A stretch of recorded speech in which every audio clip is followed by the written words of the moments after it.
প্রেমিকের হাতে প্রতারণার শিকার হয়ে জয়পুর এলাকায় নিজ বাড়িতে বিষপান করে গুরুতর অসুস্থ এক কিশোরী জিবিপি হাসপাতালে মৃত্যু ঘটে।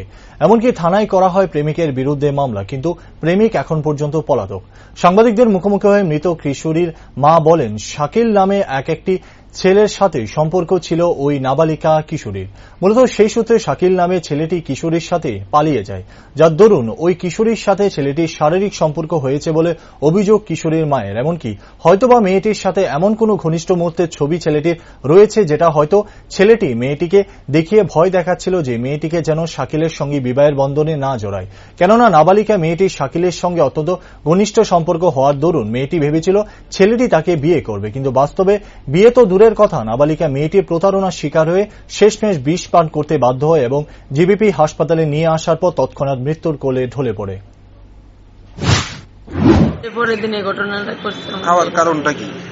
যেহেতু ছেলে মেয়ের মধ্যে সম্পর্ক ছিল, আর সেটা তো আর আমি জানি না। আমি তো মনে ভাবি এমন কি হয়েছে যে আপনার মেয়ে মানে আত্মহত্যার পর হয়েছে মনে হচ্ছে আর কোনো রিলেশন। মেয়েটা সবসময় এর সাথে যাইতো, যেদিকে মন চাইতো এদিকে যাইতো। মেয়েটা বিষ খাওয়ার পর জিজ্ঞাসা করছেন যে কি কারণে বিষ খাইছে, বা আপনার মেয়েরে জিজ্ঞাসা করছেন? ও স্যার কালকে সিটের মতো অনেকক্ষণ আমি মেয়েটার লোক কি কইছে, মানে কি কারণে খাইছে?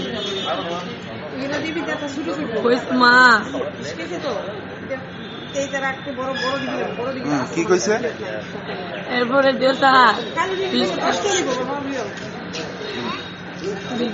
দম যাওয়ানে প্রায় ঘন্টা আর একটা ঘন্টা আগে মা গো মা আমি বলছি তা বাবা কই আমারে তোমার বুকে ধরায় নাও না মা, আমার একটু আদর করো না। কেরে বাবা তুই এই কথাটি কেড়ে কইতেছ? কোমা শাকিলা হলো বেমানি করছে, শাকিলা হলে আমি দুনিয়া দেখ করছি। কি লাস্টে আমি কি মানে বিয়ে করতে না করছে নাকি? তার বিয়ে করতে না করতে বলতে আমার বিয়ের লোক মনে হয় এর কোনো কিছু হয়েছিল, মেয়েটা মুখ দিতে পারতো না, তার জন্য মনে এরকম করেছে। কি মনে হয়, মানে শারীরিক সম্পর্ক করছিল এরকম কিছু মনে হয়? তা আমার এরকমই বাবদ না, তাই কারণ তুই এলে মায়ের দুইবার বাগায় নিছ, মায়ের কিছু করছে, একবার নিছ কিছু করছে না, আবার দ্বিতীয়বার যখন নিছ এরপরে তো আর আমার মেয়েটা আমার মুখ দেখাইলো না।